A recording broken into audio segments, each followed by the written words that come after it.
وہ کہتا ہے کہ خضر کی حکومت پانیوں پہ ہے جی، پانیات حکومت ہے. اچھا آپ کو پتہ ہے یہ موسیٰ اور خضر والا واقعہ جو ہے یہودیوں کے ہاں بھی ملتا ہے، لیکن وہ خضر کی بجائے اس واقعے کو حضرت الیاس کی طرف منسوب کرتے ہیں، اور تالمود کے اندر ملتا ہے یہ واقعہ. تو قرآن نے اصلاح کر دی ہے کہ وہ نہیں تھے، بخاری مسلم میں آیا کہ وہ خضر تھے. باقی واقعہ ان کے ہاں بھی ملتا ہے، وہ مانتے ہیں اس واقعے کو. تو وہ کہتے ہیں پانیوں پہ حکومت ہے جی. اچھا جی سبزے پہ حکومت ہے. سبزے پہ حکومت نہیں، وہ بخاری میں حدیث ہے کہ نبی علیہ السلام نے فرمایا خضر کا نام خضر اس لیے پڑا کہ ایک خشک زمین پہ بیٹھے تھے، جب اٹھے تو وہاں پہ کھیت اگائے، ہریالی ہو گئی، اور عربی میں خضر کہتے ہیں گرین کلر والا، تو اس کی وجہ سے ان کا نام خضر پڑ گیا. ٹھیک ہے، تو وہ تو فرشتوں کے ساتھ ہے ایسا معاملہ، قرآن پاک میں نہیں آتا. یہ بچڑے کے اندر جو وہ ایک مٹھی سامری جادوگر نے جو ڈالی تھی، وہ قرآن میں موجود ہے نا کہ وہ مٹھی کہاں سے لی تھی. اس نے فرشتے کو دیکھ لیا تھا، فرشتے کے جو قدموں کے نشان تھے نا وہاں سے اس نے وہ مٹھی بھر گئی اور وہ سونے کے بچڑے میں ڈالی تو اس میں سے باہر نکلنا شروع ہو گئی. ظاہر ہے وہ فرشتوں کے ساتھ تو اللہ نے یہ چیزیں ایسی اٹیچ کی ہیں. یہاں پہ بھی خضر ایک فرشتہ ہے، وہ جہاں پہ بیٹھتے ہیں وہاں پہ سبزہ اگایا جاتا ہے. پانیوں پہ حکومت کہاں سے ہے سر؟ پانی پہ اللہ کی حکومت ہے سر. اور میں آپ کو اوریجنل واقعہ بتاؤں اپنا ذاتی. اسلام آباد میں میرا ایک گھر ہے الحمدللہ ذاتی. 2010 میں نے بورنگ کا ٹھیکہ کیا. اسلام آباد میں سب سے بڑا مسئلہ پانی کا ہے، آج کل بھی آپ سنتے ہوں گے. واٹر ٹیبل دن بدن نیچے جا رہا ہے، ویسے تو اکثر نکلتے ہی نہیں ہے. سیپیج کا پانی جو نکلتا ہے 10 منٹ سے زیادہ موٹر نہیں چلتی تو پانی ختم ہو جاتا ہے. تو میں نے اللہ کا نام لے کے بورنگ کا ارادہ کیا. تو مجھے یاد ہے میں نے اشراق کے 2 نفل پڑھے اور اس کے بعد میں نے دعا کی کہ اللہ پانی تو تیرے قبضے میں ہے، تو نے دینا ہے. تو میں نے اس کو نہ بلایا بورنگ والے کو، میں نے کہا یہاں تم نے کنواں کھودنا ہے. کہتے نہیں خاص جگہ ہے. میں کہا نہیں، میں نے جو اپنی پائپنگ سیٹ کرائی ہے وہ اس کے حساب سے کرائی ہوئی ہے، تو ادھر ذرا فیزیبل رہے گا، کوئی خاص والا نہیں ہے. کہنا نہیں، ایک مائی حساب لاندی ہے. انہوں پتہ ہی نہیں سی کہ میں بابے مارے ہوئے نے مائیاں کے دیا نے. میں کہا نا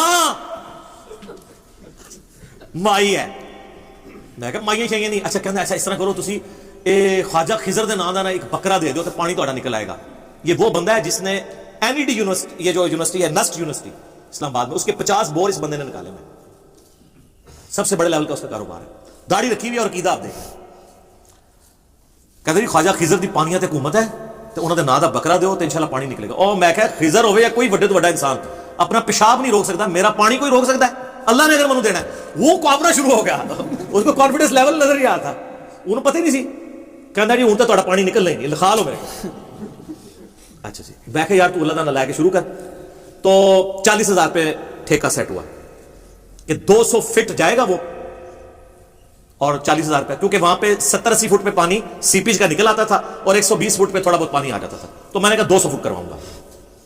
لے جی کرنا ایسا ہوا اللہ کا کہ 200 فٹ اس نے کھود دیا اور زمین بالکل خشک، سیپیج کا پانی بھی نہیں. ہاں وہ کہتا جی ہوں سناؤ. کہتا ہالے بھی ٹائم جے ایتھے ایک مائی ہے وہ پانی دم کر کے دے گی. وہ پانی جناب تسی اے خوش سٹو گے نا تو پانی آ جائے گا. او میں کہا نا بھائی مائیاں چاہیے نہیں. کہنا جی بس ٹھیکہ مکمل ہو گیا ہے میرے پیسے. میں کہا جی لو پیسے. میں نے کہا اس کو آپ نا اور کھودو. کہتا پانی نہیں نکلنا، آپ کو بتا دیا ہے یہاں پانی ہے ہی نہیں ہے، اور اسلام آباد میں اکثر جگہ پہ پانی ہوتا ہی نہیں ہے. میں نے کہا آپ کیا کرو گے؟ کہتا جی 1500 روپیہ ایک دن کا لوں گا اور کھودوں گا جتنا ایک دن میں نکلا ہے. اب دیہڑی کے حساب سے ٹھیکے سے ادھر 40,000 تو دے دیا. میں نے کہا شروع کرو. پہلے دن اس نے 10 فٹ نکالا. کہنا خشک. مجھے کہنا جی حالے بھی وقت سے تسی کدھر اور کھدوا لو، ایسے پانی کوئی نہیں. میں نے کہا یار میں پیمنٹ کر رہا ہوں تم نکالو. اچھا اگلے دن کیا ہوا، صبح 7-8 بجے نے مجھے کال آئی، سر جی مبارک ہو پانی نکلا ہے. اور کہتا ہے سر اتنا پانی نکلا ہے کہ میں نے کہا کیسے؟ کہتا ہے جی 210 تو کل ہو گیا تھا نا، آج صبح آتے ہی میں نے جب پہلی بوکی ماری ہے نا تو وہ پتھر ٹوٹا ہے اور اتنا پانی نکلا ہے کہ 50 فٹ پانی جمع ہو گیا ہے نیچے سے. اور وہ پانی نکلا سر رگ کا پانی. آپ کو پتا ہے زمین میں ایک پانی ہے جو بارشوں کا سیپیج کا ہوتا ہے، وہ تو نکالنے سے ختم ہو جاتا ہے، اور ایک ہے جو زمین کے نیچے دریا چلتے ہیں وہ کبھی بھی خشک نہیں ہوتے.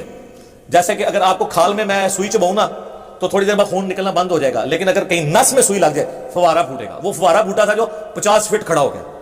کہنا جی بو کی. میں نے کہا جی 220 پوری کرو. کہنا سر 1 فٹ نہیں آگے میں جا سکتا، پانی کا اتنا پریشر ہے کہ یہ بس اسی پہ آپ کو روکنا پڑے گا. اچھا میں کہا ہاں جی کدھر گئے تھوڑے خضر، تھوڑی مائیاں، تھوڑے بابے؟ کہتا جی یہ واقعی اللہ دے کام ہے. اچھا اینڈ سے مان لیتے ہیں اللہ دے کام ہے. جیسے کفار مکہ بھی جب سمندر میں بیچ میں پہنچتے تھے کہتے تھے ادھر اللہ ہی کام آئے گا، جو سورہ یونس میں آتا ہے. تو میں نے اس کو توبہ کرائی. میں نے کہا آندہ کبھی تم نے یہ بات نہیں کرنی. یہ میں نے آپ کو بتایا کہ خضر کو ہم نے بھی ایک دفعہ قابو کیا ہے، جو جعلی خضر انہوں نے بنایا ہوا ہے. کہتے ہیں بزرگوں کو آگے ملتا ہے. ہمارے محلے میں بھی ایک وہ تویز آگے کرتا ہے نا، کہتا ہے جی منو تو ملتے نے. میں کہا جدو ملنا تو پڑھنا لا حول ولا قوت الا باللہ، غائب نہ ہوئے تو منو پھاڑ لیں. کہنا جی توبہ استغفار. میں نے کہا کیوں؟ کہتا جی یہ تو بے ادبی ہے ان کی. میں نے کہا بے ادبی کہاں سے ہے؟ بخاری اور مسلم میں حدیث ہے کہ جنت کے خزانوں میں سے خزانہ اللہ نے مجھے دیا ہے, لا حول ولا قوت الا باللہ, نہیں ہے طاقت گناہ سے بچنے کی اور نہ ہمت نیکی کا کام کرنے کی مگر اس کی توفیق سے. میں نے کہا تو میرے سامنے لا حول ولا قوت الا باللہ پڑھو, میں غائب نہیں ہوں گا. میں تو خوش ہوں گا کہ میرے نبی کا بتایا وظیفہ جو ہم نے بلو کارڈ پہ صبح شام کے اذکار پہ لکھا ہوا ہے, اسماء اعظم میں سے, اسماء اعظم میں سے. تو حضرت خضر اللہ کا نام سن کے غائب ہو جائیں گے. لا حول ولا قوت الا باللہ سن کر کون غائب ہوتا ہے؟ شیطان من الجنۃ والناس. اور بڑے لوگوں کے اس طرح کے جعلی خضر غائب بھی ہوئے ہیں.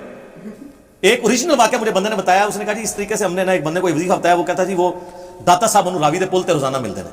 تو انہوں کو کہا یار اب آئے نا تو تم نے پڑھنا لا حول ولا قوت الا باللہ. اب وہ علی اجمیری صاحب کو تو پتہ بھی نہیں ہے, وہ شیطان ان کے نام پہ آ کے مل رہا ہے, ان کا کوئی قصور نہیں. تو کہتے ہیں وہ پڑھا تو غائب ہو گیا, اس نے رونا شروع کر دیا, تو اسی بزرگوں ناراض کر دیا. یعنی ادھر بھی یہ تعویل کر لیں گے کہ بزرگ ناراض ہو گئے نا. تو جڑا بزرگ اللہ کے نام تو ناراض ہوتا ہے وہ بزرگ نہیں گا, وہ شیطان ہے. اللہ کا نام سن کے تو بزرگ خوش ہوں گے. ٹھیک ہے, نبی الاسلام کے سنت وظائف ہے. تو یہ وہ کہتے ہیں پانیوں پہ حکومت, سر کسی کی کسی چیز کے اوپر کوئی حکومت نہیں ہے. اللہ ہی اللہ ہے. اللہ اکبر کبیرا والحمدللہ کثیرا وسبحان اللہ بکرۃ واصیلا.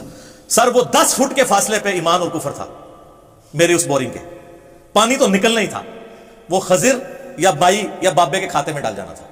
اور اکثر یہی ہوتا ہے.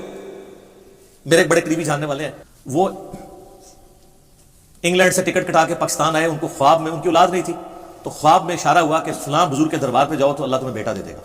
سر خواب وہ کہتے ہیں جی جناب غیبی خبر باقی ہے, بخاری مسلم میں حدیث ہے. اچھا جی, اس کی قسمت اچھی کہ وہ پہلے دن ہی میرے درس میں بیٹھا. ان دنوں میں گھر میں چھوٹی سی مجلس کرتا تھا, 2008-9 کی بات ہے. اس نے جب درس سنا نا مزارات کے بارے میں, قبروں کے بارے میں, بابوں کے بارے میں, انہوں نے کہا جی میں بے اولاد مر جانا ہے, میں بابے کسی کو نہیں جانا. اچھا جی, وہ آیا اسی کے لیے ٹکٹ کٹا کے تھا. جیسے ہی واپس گیا, اس کی وائف کی طبیعت خراب ہوئی, وہ ڈاکٹر کے پاس لے کے گیا تو انہوں نے کہا کہ آپ کی تو پریگنینسی ٹھہرے ہوئے 40 دن سے زیادہ ہو چکے ہیں. یعنی وہ خواب سے پہلے پریگنینسی ٹھہر چکی ہوئی تھی, وہ بابے کے کھاتے میں ڈلنی تھی جو اللہ کی تھی. آج ماشاءاللہ ان کا بچہ 8-9 سال کا ہے, اللہ نے ان کو بیٹا دیا. تو وہ جب خواب آیا اس سے پہلے ہی, کیونکہ پریگنینسی کا تھوڑے دنوں کے بعد پتہ چلتا ہے, تو یہ اکثر بابوں کے کھاتے میں جو واقعات ڈلے ہوتے ہیں نا, وہ اس طرح ڈلے ہوتے ہیں, وہ اللہ کے ہوتے ہیں, وہ بابوں کے کھاتے میں ڈالے ہوتے ہیں. یہاں بھی اگر کوئی کمزور ایمان والا ہوتا تو جا کے مائی سے دام کرواتا اور پھر نکل بھی آتا تھا. پوری زندگی نہ انہیں قرآن پڑھنا سی, نہ بخاری نہ مسلم, انہیں مائیاں اور بابیا پیچھے جانا سی. ٹھیک ہے, اسی لیے تو سر ہم کہتے ہیں کہ مرنے سے پہلے اے مسلمان کر لے اس پہ غور, کتابوں کا خدا اور ہے, بابوں کا خدا اور.